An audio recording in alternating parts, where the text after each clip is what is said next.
जय लक्ष्मी नृसिंहदेव भगवान की जय, जगत गुरु श्रील प्रभुपाद की जय, वर्तमान गुरुवृंद की जय, महाराज की जय। जय जय श्री चैतन्य जय नित्यानंदा, जय जय श्री चैतन्य जय नित्यानंदा, जय अद्वैत चंद्र जय गौर भक्त वृंदा, जय अद्वैत चंद्र जय गौर भक्तवृंदा, जय जय श्री चैतन्य जय नित्यानंदा, जय जय श्री चैतन्य जय नित्यानंदा, जय अद्वैत चंद्र जय गौर भक्त वृंदा, जय अद्वैत चंद्र जय गौर भक्तवृंदा, जय जय श्री चैतन्य जय नित्यानंदा, जय जय श्री चैतन्य जय नित्यानंदा, जय अद्वैत चंद्र जय गौर भक्त वृंदा, जय अद्वैत चंद्र जय गौर भक्तवृंदा, चैतन्य महाप्रभु की जय, जय। श्रीदास कविराज गोस्वामी की जय, जय। श्री प्रभुपाद की जय। जय। Okay. So this is Adi Leela. This is the verse, 36 verse? Yes. Okay, so today we'll be reading from Sri Chaitanya Charitamrita Adi Leela, chapter 9, text number 36. अतएव अमी आज्ञा दिलिन सबा करे, यहाँ तहाँ प्रेम फल देहो यारे तारे. Do you repeat also? अतएव अमी आज्ञा दिलम सबा करे, यहाँ तहाँ प्रेम फल देहो यारे तारे. अतएव अमी आज्ञा दिलम सबा करे, यहाँ तहाँ प्रेम फल देहो जारे तारे.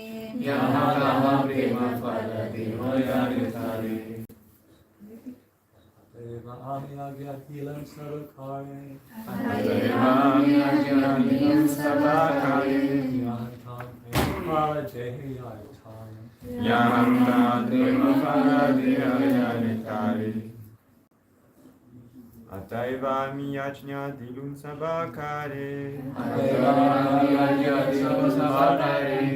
yahantahan prema phala deha yaritare.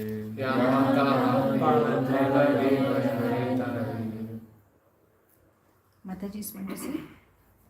तेरामी आज्ञा दिलम सब करे, Ataivami yajna dilun sabakare, यहाँ तहाँ प्रेम फल देह यारे तारे.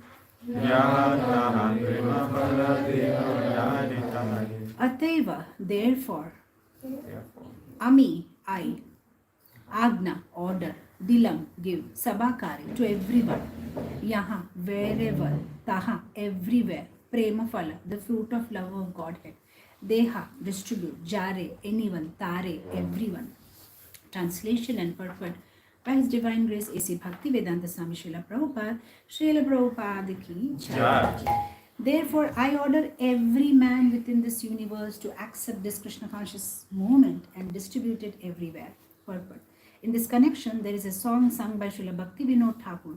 Inichi aushadhi maya nasi bado lagi, harinama maha mantra lotu mimagi, bhakti vinoda prabhu charane padiya, say Hari Nama Mantra Loilo Magiya. The Sankirtan movement has been introduced by Lord Chaitanya Mahaprabhu just to dispel the illusion of Maya, by which everyone in this material world thinks himself to be a product of matter and therefore to have many duties pertaining to the body.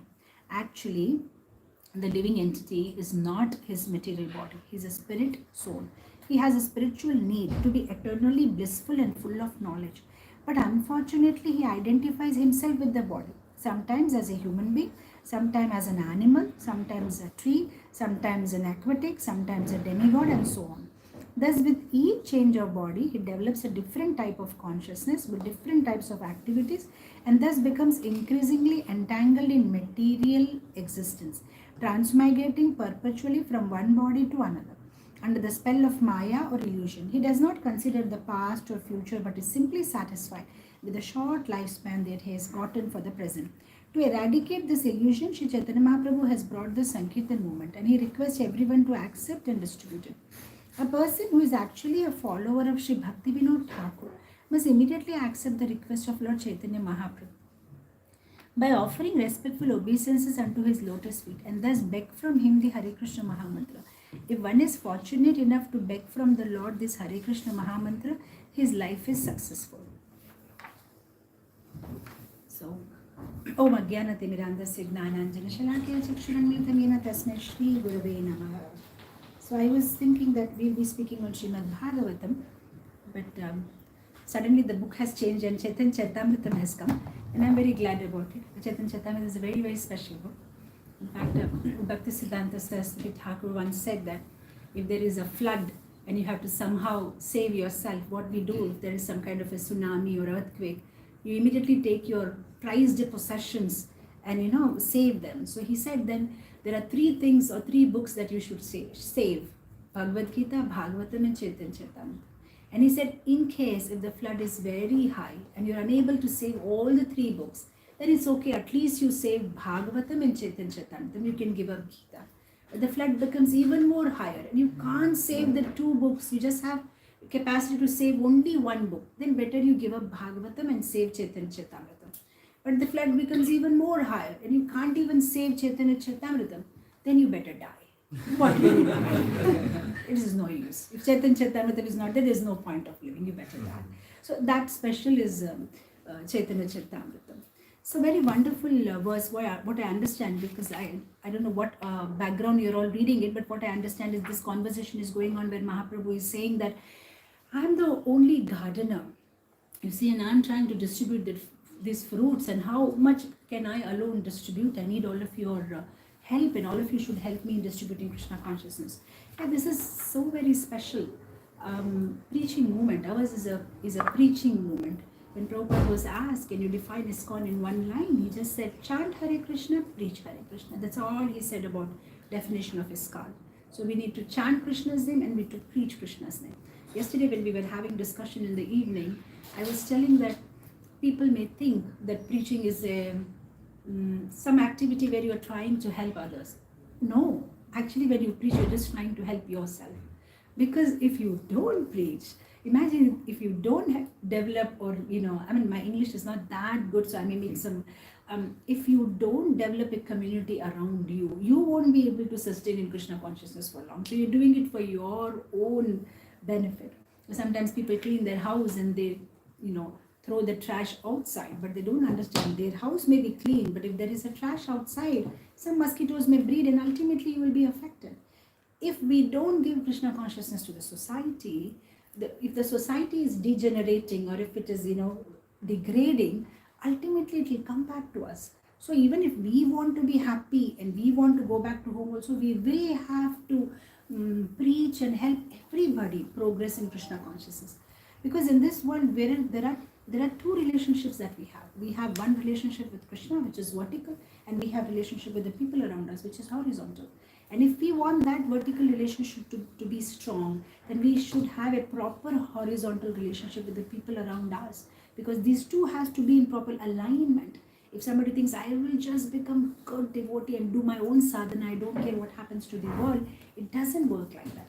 At the same time, if somebody is simply concentrating outside, but not working hard on developing his personal relationship with Krishna, even that won't last for longer.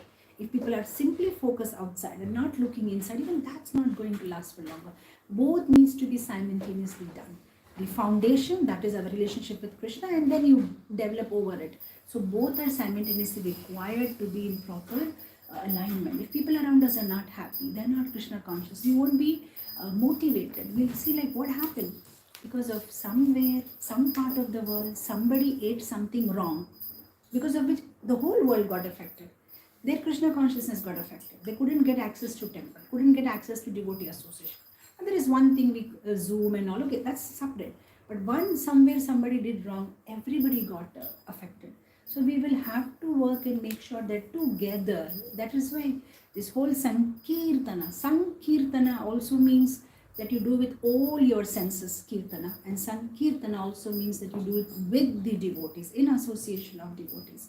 So Mahaprabhu is giving us a secret this, that if you want to progress in Krishna consciousness, you'll also have to distribute it. You distribute it, make everybody around you devotee, and then you can also progress in Krishna consciousness. When there are devotees around us, they will correct us, they will help us, and progress in Krishna consciousness. And if we don't distribute the right thing, then the wrong thing will start becoming prevalent. See what is happening, because people don't have knowledge of scriptures. What is abnormal, they think it to be normal. See, in the scriptures, it says that, being over greedy for material things is not a good sign. But outside world, they have given a nice sophisticated word for it, saying that, oh, he's ambitious. Oh, that means as if it's a virtue. He's so ambitious. The scriptures say that one is not supposed to speak in a wrong way or disrespectfully. But the modern world, they will say, oh, he's straightforward. Whatever it is, he speaks straightforward. Nothing he keeps in his heart. So like that, whatever are the bad qualities, the outside material world are now presenting those same bad qualities as if they are virtues. So if we don't start spreading Krishna consciousness, we don't start spreading the right knowledge of Krishna consciousness, people will start thinking as nowadays what is happening is, what we are doing actually normal. You get up in the morning, chant, read scriptures. People find it quite abnormal. How can you do that? Yesterday I was discussing with Mataji, and she was telling me that in the workplace I am being criticized, saying that why do you come late because you go to a temple? For them it's very abnormal that how can somebody sacrifice their time for materialistic enjoyment into something which is so dry, because they don't have that spiritual knowledge. And then what will happen, just for us to feel normal, we may start adapting those activities, because we feel if I do this, people are looking at me as if I am abnormal. The other day, I don't know with whom I was discussing, and Maharaj was saying something very nice. He said we should give up the tendency to be normal. We have to give up the tendency to be normal, because the present day normal is very abnormal, and we get that tendency that if I don't do like this, people will think abnormal. If I don't talk like this, if I don't dress like this, if I don't speak like this, they will think I'm abnormal. So we are having that tendency to get attached to becoming normal, but we do not have to become normal. We have to become Krishna conscious, because that normal definition is very much different. And because people don't have the real scripture, and because they are half baked, they will use word jugglery. What is that verse? It says that in the Kali Yuga, if somebody can speak very nicely and word jugglery, people will consider them to be a wise man, even if he speak what he's speaking is nonsense, right? Now I'm just reminded in many years ago in the United States of America, there was one sadhu. I don't want to tell names here. He was invited for a program, and thousands of people were waiting for him eagerly, because he's a big man, a big name, and they're waiting what will come out from his mouth. They're patiently waiting, and finally he came, and everybody's like, yes, he has come. And then he comes very gravely, and he sits on the chair very gravely, and everybody is looking at him with anticipation. What is he going to say now? He doesn't speak anything for half an hour. The whole audience is silent. Everybody's pin drop silence. And finally, after 45 minutes, 1 hour, he says, silence is golden. And everybody's claps. What a word. He said, silence is gold. Yes, that's the pravachan. And he just walks away. And everybody says, did you just see? Just see the way he talks. Just look at the way he walks. Yeah. What is that? So they can just go on saying something, and because people don't know what's the real knowledge. And if you ask them who is Krishna and all, they will give you all kind of complicated definitions. Actually, Krishna is truth, and truth is peace, and peace is cleanliness, and cleanliness is this, and all sorts of nonsense, and people don't understand it. That's why they will tell others, actually it was high, very high, because they couldn't understand anything. Everything went beyond their head. When I hear all this, I'm reminded of a story I had read in my childhood, The Emperor's New Clothes. How many of you know that story? No? Oh, then I should tell you. It's very interesting. There was this emperor, And he was the one who could be very easily flattered by people. So now people knew, now this guy can be easily flattered, so we can take some money out of him. So once this emperor decided that I want to have the best of clothes, so he called all the tailors from around the country, and he said that whoever makes the best cloth for me, I will give, let's say, 10,000 gold coins. So everybody started working very hard, day and night. And now the time came, the final day, the king is going to decide which is the best dress. So he walks around and he's looking at this dress. Oh, yeah, this is very beautiful in lines. And then he goes to the next dress. Oh, very beautiful with the diamond studded. And he keeps walking. Now there's this one man, he doesn't stitch anything. But he keeps his hand like this and he says, how is this? Now the king is like, I'm sorry? Oh, how is this? And then he says, oh, I'm sorry, I forgot to tell you, the king. The condition is that one who has never cheated anybody, never spoken lie, only they can see this dress. Now the king is in fix. If he says, I can't see the dress, people will understand that he has lied or cheated. So he immediately said, the tailor asked, can you see the dress? He said, yes, of course, I can see the dress. It's very beautiful. Oh, and can you see the yellow shades in that? Oh, yes. And can you see the green line? Oh, yes, I can see. Whereas the king is not able to see anything because there's nothing in the hands. It's just like this. And then now the tailor goes one step ahead and tells the king, so I would request your majesty to please wear this dress. So now he said, oh, yeah, sure. So now he just removes his clothes and the so-called dress is trying to wear, but there is nothing, he's naked. And now after wearing his new dress, he just goes out, and everybody publicly has to see which is the dress which has got the best price. And now everybody is like, because they can see the king is naked. But they said, if you open our mouth, then that means we are speaking lie, because only those who don't speak lie can see the dress. So the king is asking everybody, how am I looking? And everybody says, oh, beautiful. You're looking beautiful. So as he keeps walking, there's this one little boy, 4 or 5 year old, and he says, why is the king naked, mama? Why is the king walking naked? Then the king realizes, that because the child wouldn't have spoken lie, he has no cheating mentality, he's just speaking the truth. So the king realizes, oh, I've been cheated. So it's like this. Shri Shri Radha Parisheshwar Bhagwan ki jai. Nitai Gaur Sundar ki jai. Jagannath Maharaj.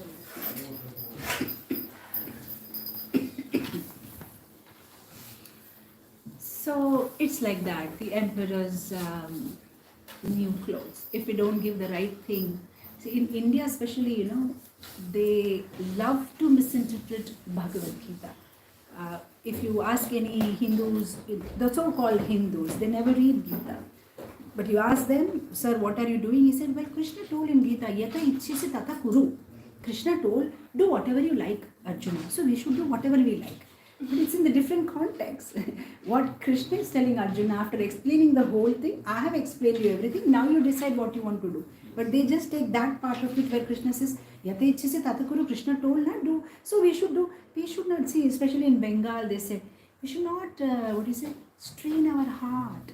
We should not try to, if you don't eat what you like and you control your senses, you're actually paining your soul. You should not give so much pain to your soul.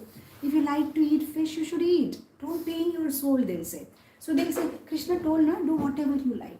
So they misinterpret, and people are so good at it. But I'm reminded of one man. He said, actually, smoking and drinking is very good for health. So I said, really? What way the smoking and drinking helps? He said, if somebody is smoking and drinking, there will be 3 benefits he gets. Oh, really? What are the 3 benefits in smoking and drinking? He said, he will never face old age. He will never have robbery in his house, and he will never be attacked by a dog. Really? How is that connected? So he said, look, if somebody is smoking and drinking whole his life, anyway, he's not going to see old age because he will die young. And if anybody is smoking and drinking, he's all the time coughing. If he's all the time coughing in the night, no thief is going to enter in his house. So there will be no robbery in his house. And if he's smoking and drinking, his body will become so weak and fragile. He will always need a stick, walking stick. So no dog will attack him. Now this is completely nonsense. So anybody can just interpret. In fact, yesterday we were discussing a very beautiful verse from the 8th canto of this Bali Maharaj episode. And you can come a little bit more forward. Hare Krishna, Krishna Krishna, Hare Hare, Hare Rama, Rama Rama. So coming to the misinterpretation, yesterday's whole topic was about misinterpretation. How Shukracharya is misinterpreting the scriptures, and he's turning and twisting and trying to convince Bali Maharaj to do something which he's not supposed to do, right? So what Shukracharya was doing, he was giving different reasons.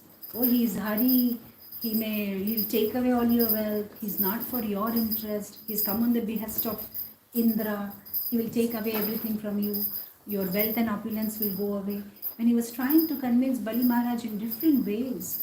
But Bali Maharaj, when this, of course, in the later chapters you will see where this 9 reasons given by Shukracharya are refuted by Bali Maharaj by again another 9 reasons he gives why he should indeed engage in giving charity to Vamanadev.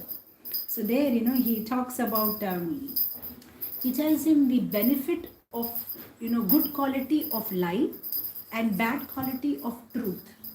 So he tells them that, if you speak truth, even a beggar, if he comes to our house, we are supposed to tell the beggar that I have given you enough, I have given you whatever I have, I don't have more than this. You are supposed to speak lie. Otherwise, you will become poverty-stricken. So like that, he's actually brainwashing him in doing something which is not right. He's asking him to not give charity to Krishna, right? And then he tells him the good quality of speaking lie. Oh, if you speak lie, you'll be able to take care of your body. You'll be able to engage in sense gratification. You'll be able to see. So he's completely like trying to brainwashing him in doing something wrong. So actually, what is good or what is bad is very relative. What is being magnanimous or being miserly is relative. You cannot say, this is the one. Like if you see in different contexts, Nrsimhadev, he appeared, killed Hiranyakashipu, and he bestowed Prahlad with all opulence. Oh, how magnanimous he is. You see Lord Rama, he killed Vali and entrusted Sugriv with the whole kingdom. How magnanimous. Even even in the case of Vibhishana, he killed Ravan and bestowed Vibhishana the kingdom of Lanka. Similarly, you see Lord Krishna, so magnanimous. He gave the fruit seller lady, she just gave some fruits to Krishna, but in turn Krishna made her a billionaire, gave her so many jewels.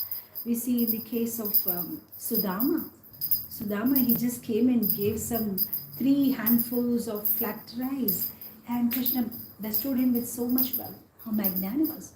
But if you see Chaitanya Mahaprabhu, his magnanimity, what Chaitanya Mahaprabhu did, Rupa and Sanatan were filthy rich, and he made them beggars. In fact, Sanatan Goswami was having an expensive quilt. Mahaprabhu even didn't approve of that. He wanted him not to wear it. We see Raghunath Das Goswami was the son of a rich man, and there he was near Atarnala, just begging, or sometimes just drinking, sometimes just eating the remnants of devotees' prasadam. We see Prataprudra Maharaj, he was a king, and Chaitanya Mahaprabhu said, if you want to meet me, you have to come in the dress of a beggar. We see Raghunath Das Goswami, Prataprudra Maharaj, Rupa and Sanatan, even Keshav Kashmiri. Those days, he was so opulent, I would say, that when he used to walk, there used to be elephants around him, and there used to be, this, what do you call them? Buggles, like the horns, and the way he used to enter. And Lord made him humble, Keshav Kashmiri, and made him devotee. So now, we may say that here, magnanimity of Krishna, we are saying by how Krishna increased their opulence. But when we see the scriptures say that Chaitanya Mahaprabhu is more magnanimous than any other avatara. Namo Mahavadanyaya. So why is he called more magnanimous than Krishna? Whereas what he is doing is he's berufting the devotees of so-called even basic facilities. Forget about rich or poor. Basic food also they don't have to eat. But we still call him the most magnanimous. So what is the definition of magnanimous here? That means the definition of magnanimity here is that he gave Krishna prem, because Krishna also did not give Krishna prem, but Chaitanya Mahaprabhu gave Krishna prem. So what do we get when we get Krishna prem? Like in different countries, if you want to understand what is the economic financial situation of that country, then you have to know what's the purchasing power of the people, how they're able to purchase things. So how do you know the, what do you say, the spiritual situation of the devotees? What is his purchasing power? And what is that purchasing power? Purchasing power comes with Krishna Prem. How he is able to purchase Krishna. That is his spiritual, like you have financial situation, this is spiritual situation or spiritual status. The spiritual status of devotee is not calculated by what is the wealth he has, or the spiritual status of a devotee is calculated by how he is able to purchase Krishna. Right? Like we see, the deities are so beautiful. You want to get the deities, you'll have to go to Jaipur in India, get the proper finances, Lakshmi, and then you can go and buy the deity. But see the purchasing power of Gopal Bhatta Goswami. He never went to Jaipur to get Radharaman deities. How many of you know the story of Radharaman deities? You know the story of Radharaman deities?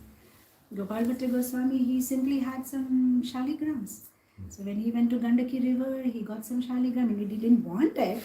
He was taking bath. The shaligram on their own accord came to him. And then he just took them and then he was worshipping. And one day on Nashimha Chaturdasi, one rich merchant came there and he was giving silk clothes and ornaments to all the deities in Vrindavan. And in his heart, he was just thinking, oh, I wish I had a deity. That I would decorate my deity with the silk clothes and nice jewelry, but I don't have a deity. I wish I had a deity. That's all the Lord wanted. I wish I had a deity. That's all. Next day morning, you see from one of the Shaligram Shila, Radharaman comes out. So he didn't have to go to Jaipur or buy. He had this purchasing power of buying Krishna, right? We see Kolavicha Sridhar. What was his financial situation? Kolavicha Sridhar.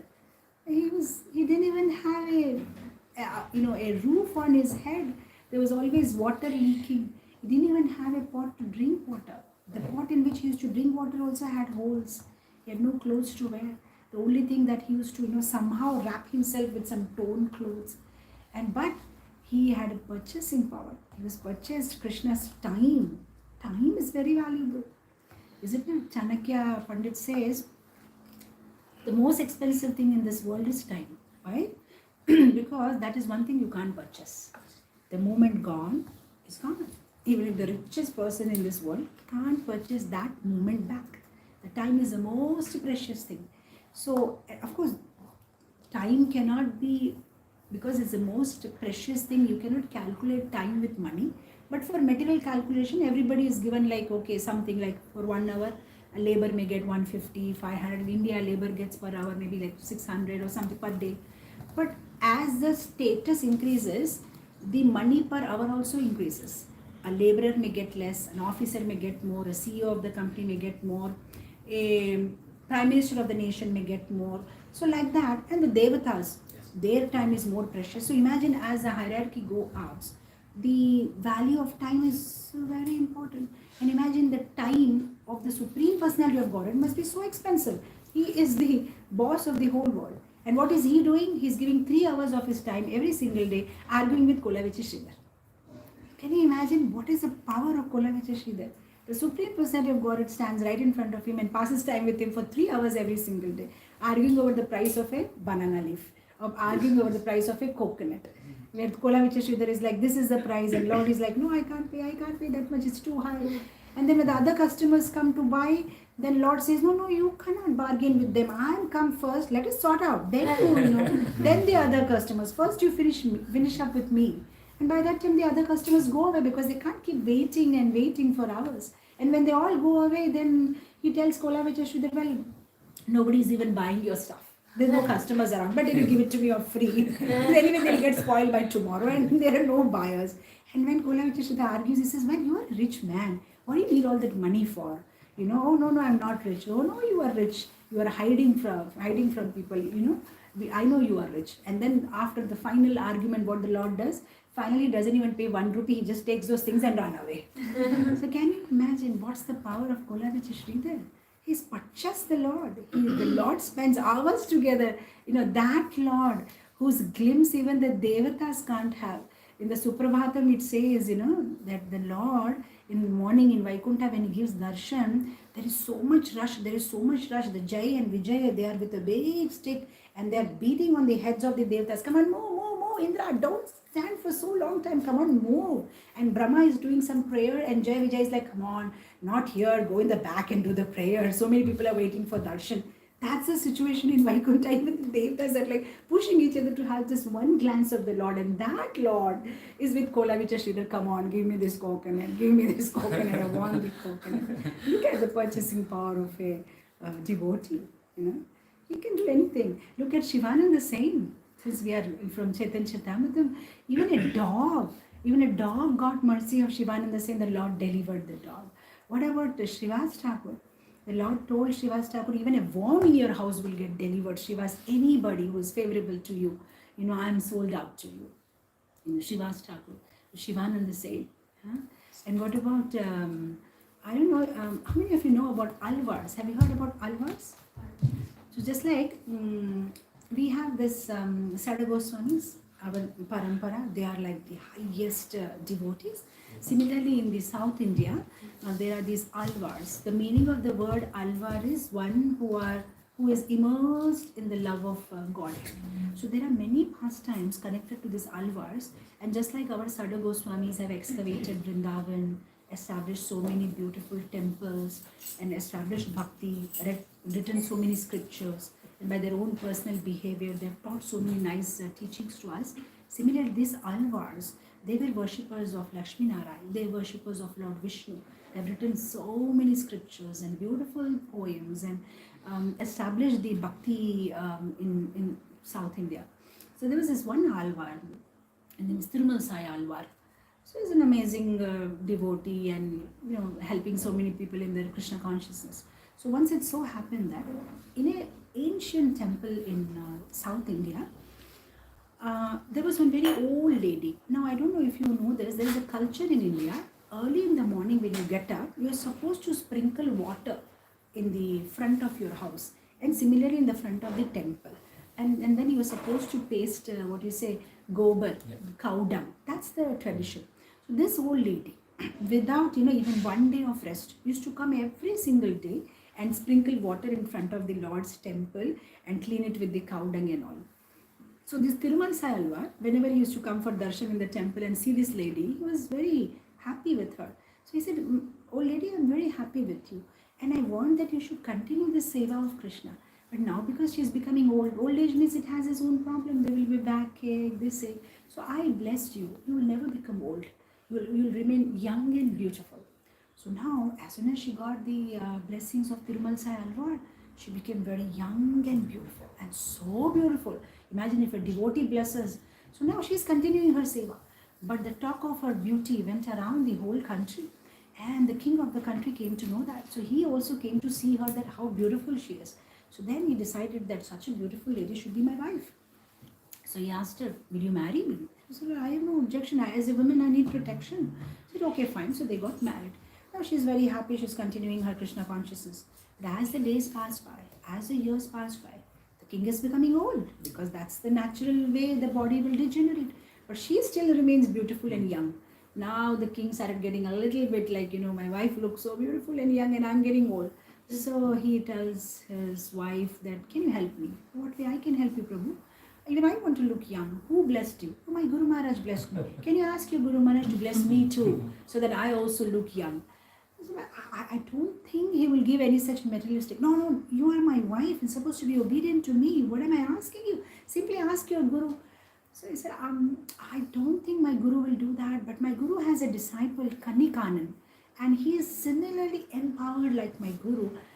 Probably we can ask him if you insist. So we decided, okay, fine. So they went and invited Kanikanan for a lunch in the palace. So he decided that after lunch, I will ask whatever is my desire. So they fed Kanikanan very nicely. At the end of prasadam, the king asked Kanikanan, "Can you bless me and make me into a young boy?" Kanikanan said, "Well, I can only pray for you for your spiritual progress, but I can't give such materialistic, fulfill your materialistic desire." And now the king got very upset, after all the lunch and all that I did, I was expecting very quick result. He got very angry. He said, "Get lost. You don't know what's my power. You are staying in my kingdom, and this is your audacity to say no to me. So now, just now, get out from my kingdom right now. What can Kanikanan do? He said, okay, my lord, I'm leaving. So he went home. And these devotees, Alvars, they live very simple life. What are the great possessions they have? Maybe some coping, some kamandal, or maybe some mat. So what he did is Kanikanan, he went back to his hut. He just rolled his mat, his sleeping bag. He put it under his armpit and he was just about to go. But then he thought, how can I go without informing my guru? I have to inform my guru before taking any decision. So he went to Tirumalsai Alvar and he said, Guru Maharaj, the king has asked me to leave. So with your permission, I will leave. Tirumalsai Alvar said, well, my dear disciple, the king has asked you to leave, even I will leave. I'm very attached to you. How dare the king did that? I'm not going to stay here. Let's go. So he immediately rolled his sleeping bag, put it on the armpit and was about to go. And then he said, well, how can I do that? I'm here to serve the Lord. Without informing the Lord, I can't go. So they both went to Lord Ranganath and said, well, actually the king has asked us to leave, so we are leaving. Then Ranganath said, oh, really? If you are leaving, what will I do? So the Lord rubbed up his Ananta says, put it under his armpit and said, let's go. So the Lord started walking with the Ananta says, and Tirumalai Alvar is walking behind him, and Kanikanan is walking behind him, and all the citizens, they said, well, when the Lord leaves, and when the devotee leaves, what will we do? So they rolled up their mats and put it under their armpit, and everybody started walking. And then the king saw that. He said, what is this? Everybody is leaving. And they said, stop. I'm very sorry, and I don't want any such boon, but please don't go. Please don't leave me and go.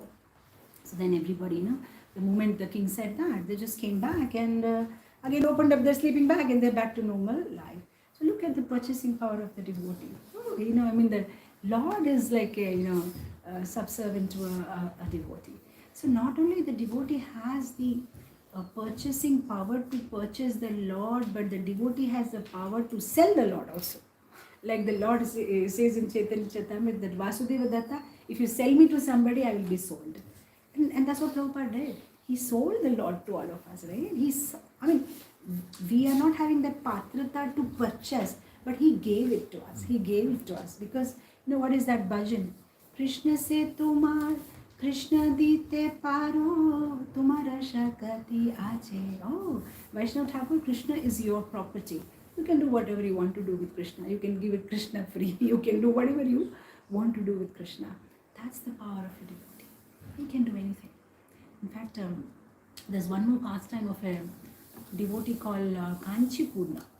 Kanchipurna, there is a very beautiful temple in India, in a place called Kanchipuram, where there is a deity called Varadaraj, and he comes out from fire. And because he comes out from fire, he's always very hot.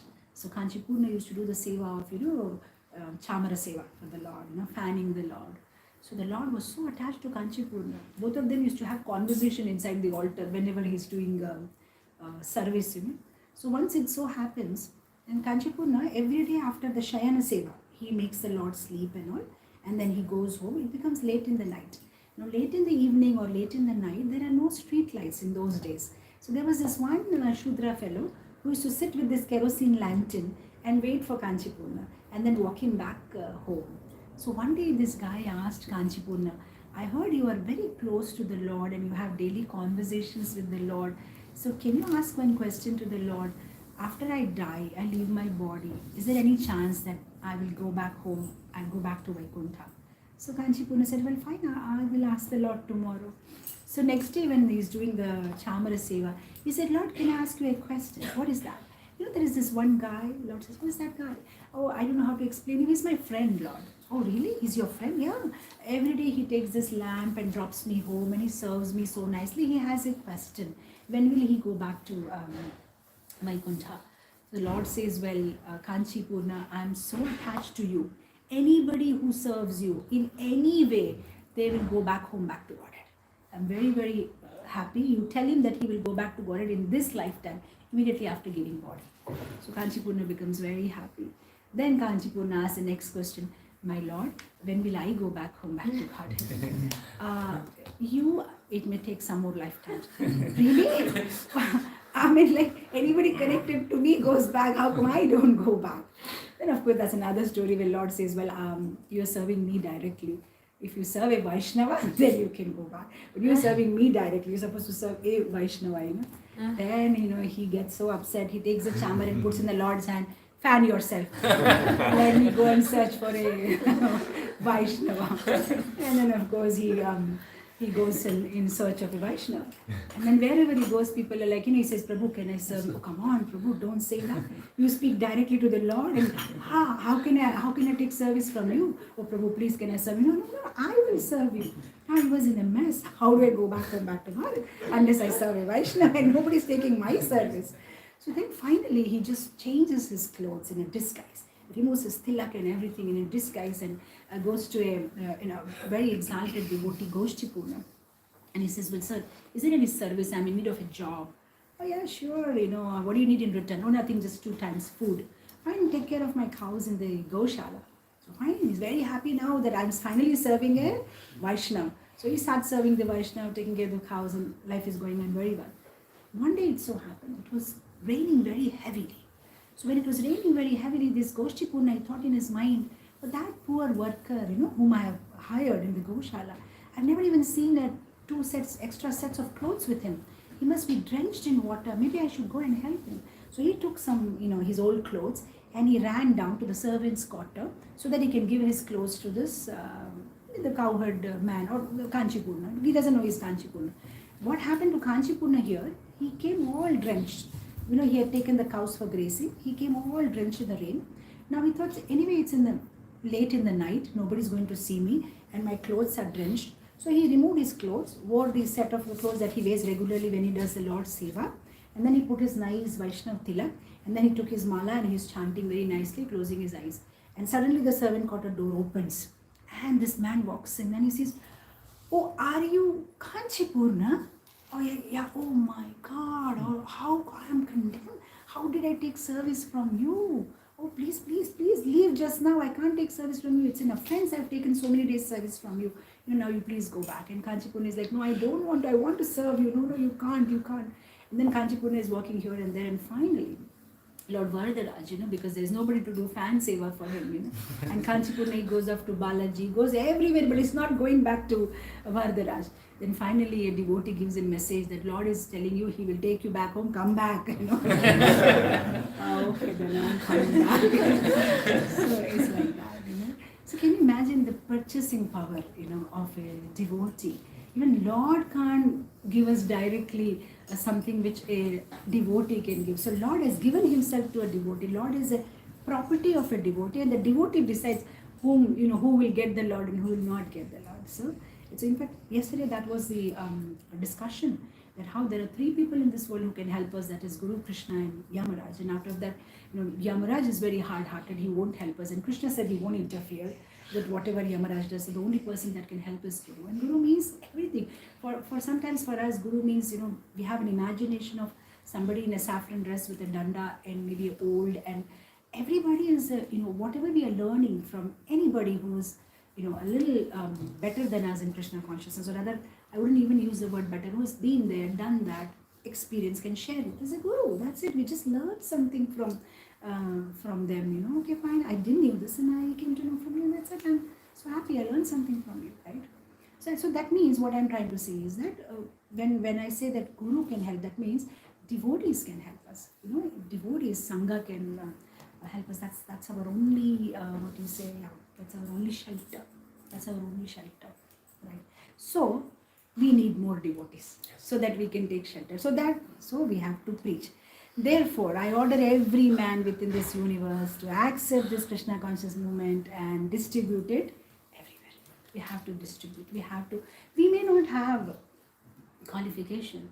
We just need to be like, you know, like take it from here and give it. Like sometimes, you know, when we are distributing Prashadam after Bhagavatam class, you are not cooked it.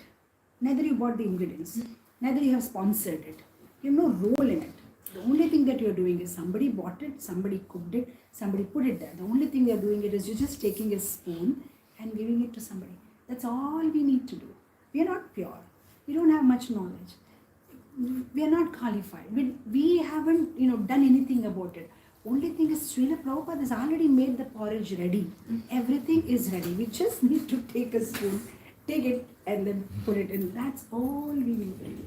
You don't have to be, a person who serves prasadam doesn't have to be that qualified. The only qualification is that he should not try to put more salt and black pepper into it. Just whatever is cooked is fine, without adding anything, spilling here and there. Just take it out and give it as it is.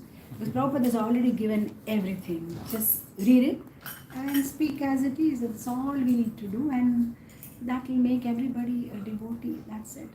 Because Prabhupada will use us as an instrument. The only thing that we can do is every single day we can pray to Srila Prabhupada. Prabhupada, please make me an instrument. Please make you. I'm not qualified, but I want to be part of Chaitanya Mahaprabhu's army. I want to be part. I want to be part in your army. Give me a role, whatever small and big. I may be not qualified, but I know nothing is useless in Krishna's creation. I'll tell you something very quickly and close it as 5 minutes to 9. This one pastime that I personally like a lot, and I keep meditating on it whenever I feel like I'm not doing much in Krishna consciousness. There was this one pastime with Srila Prabhupada and Tamal Krishna Maharaj, where Prabhupada was asking, he had his walking stick, and he was looking at every plant or something and say, hey, what is this used for? Oh, Prabhupada, this is a kind of a herb. Oh, Prabhupada, this is, used for cooking. Prabhupada, this is, it has a good smell. So like that, when Prabhupada was pointing out to everything, and Prabhupada pointed out at one particular thing, like a cactus, immediately Tamal Krishna Maharaj said, Prabhupada, that is useless, Prabhupada. And Prabhupada got so upset. And he said, you are useless. And then Tamal Krishna Maharaj was shocked, because calling Tamal Krishna Maharaj, His Holiness Tamal Krishna Maharaj useless is something of, because he was the man of those days, like the most active guy, and like Prabhupada's secretary. So when he said that, Tamal Krishna Maharaj was freezed. Prabhupada said, you are useless. And the next line Prabhupada said is that nothing is useless in Krishna's creation. Maybe you don't know as of now what is its utility, but nothing is useless. Maybe it will be used. See, I tell you, in India now, or maybe around the world, I'm not sure. My knowledge is not that. But aloe vera, just few years back, was not even known. Who knows what is aloe vera? In many, aloe vera is like a cactus, right? So nobody bothered. It was like a useless thing. If it grows in your house, you would remove it as if it's a weed. And now aloe vera is the thing. You have aloe vera in face wash, in moisturizing cream, in food, in everything, in your toothpaste, just about everything, even in your blanket, pillow, you can put aloe vera. So many things are coming up now, aloe vera, aloe vera, aloe vera. But just few years back, people thought it's a useless thing. And now it's the most useful thing with so many. So like that, Prabhupada said, you don't know what's its need or what it is used for, but nothing. Krishna does not create anything that is useless. There may be something which we don't know about it as of now. And when I heard this, when I had read this pastime, I felt so much comforted. Because when I feel like, what am I doing? I'm not doing much for Prabhupada. Then I feel, okay, nobody is useless. Maybe whatever I can do, a little bit. I mean, maybe cannot do much, but whatever I can do, that's fine. Everybody is needed in Krishna conscious movement. We can't say, oh, there's so many big people doing so many things. He's distributing, like today we heard the books code. Somebody is distributing 32 Gitas and 2 Krishna books and this and that, and we may just feel insignificant. I just did one book. That's all right. Even your one book is going to make a difference in one jiva's life, and that jiva has been moving from body to body for don't know how long, for so many lives, and you made a change in his life. It's not about quantity, even that one person. In Vizag, Vishakhapatnam, we live right on the beach, and sometimes, due to some chemical reactions, or sometimes, lots of fishes and turtles just come off on the bank, and then they need to do something to send them back, otherwise they will die. And there was this one boy, who was just trying to pick up these fishes and trying to put them back in the water. And somebody was laughing, what will you do? There are lakhs of, fishes lying on the bank, and you're putting that one fish is not going to make a difference. And he said, it's going to make a difference.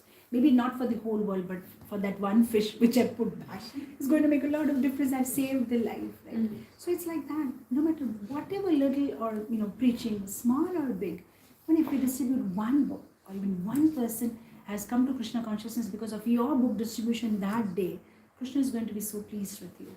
You have brought that jiva back home, back to God. At least, we may not be that qualified to take him up to back home, back to Godhead. But the fact that we got him a seat in the train of Goloka is fine. Now we don't know, sometimes they may get down from the train to eat some samosas and puri on the railway station. Or sometimes, they may just like to stay in the train permanently and don't want to get down even if the Goloka station comes. That's not our problem. But the fact that we just got them into the inside the train, we're doing a good job. So yeah. This Krishna conscious movement, we have to distribute it everywhere, small or big way, whatever way. Sometimes some people are good in distributing books, some may be good in kirtan, some may be good in cooking, some may be good in making garlands, some may be good in making dressing the deities. It's all preaching. I mean, when I speak about preaching, I think I should clarify even this one point also. Sometimes preaching only means book distribution, or sometimes preaching only means giving classes. No, everything is preaching. If the deities are not dressed nicely, even if you preach and somehow bring the people to the temple, they may not be impressed and they may not be attracted because they are anyway seeing with the material eyes. Or if the prasadam is not very good, they may not be attracted.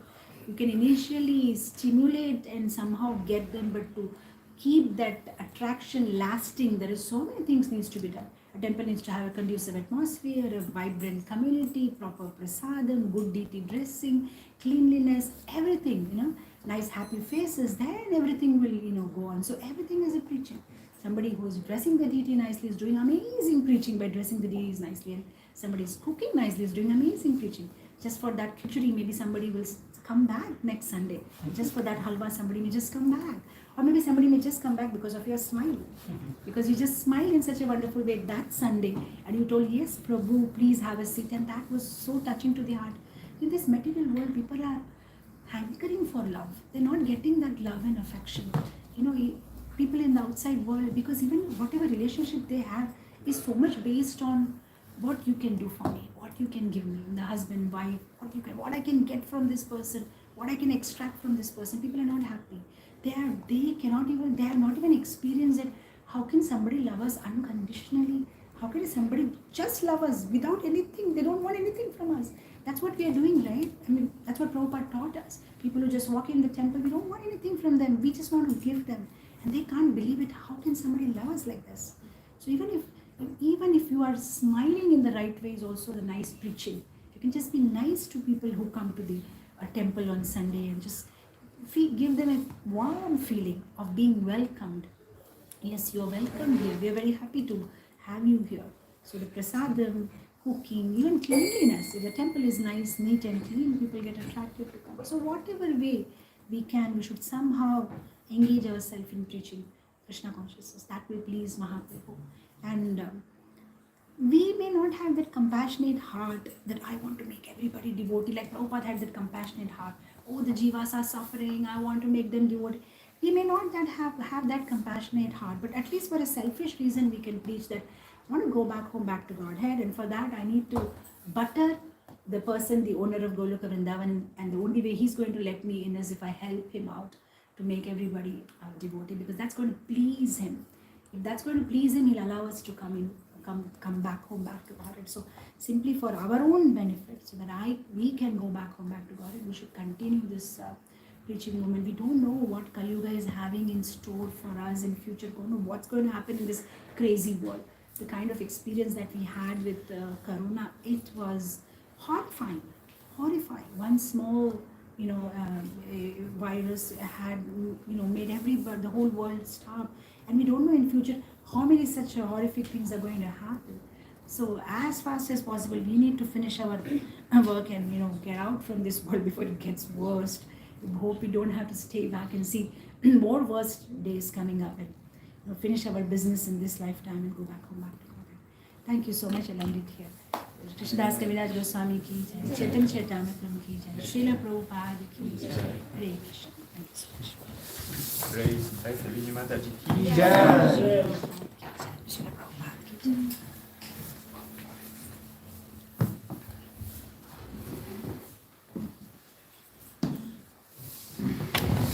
Mahaprasad will go with you?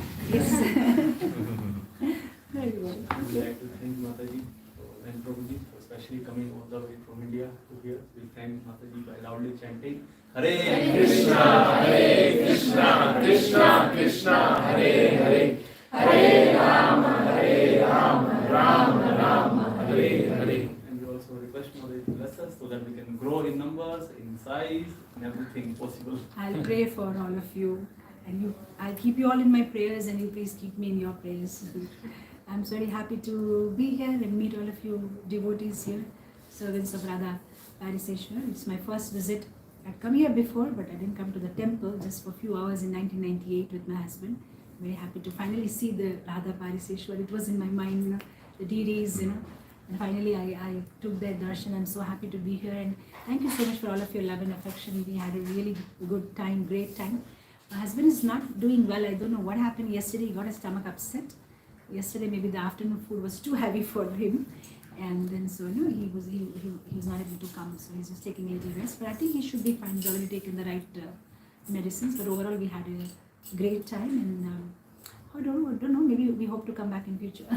So I'll miss all of your association, because immediately after Prasadam we'll push to New Mayapur, and then from there on we have other journeys. So thank you so much for all of your kind association. Thank you for being here and for tolerating me. Thank you so much. Hare Krishna.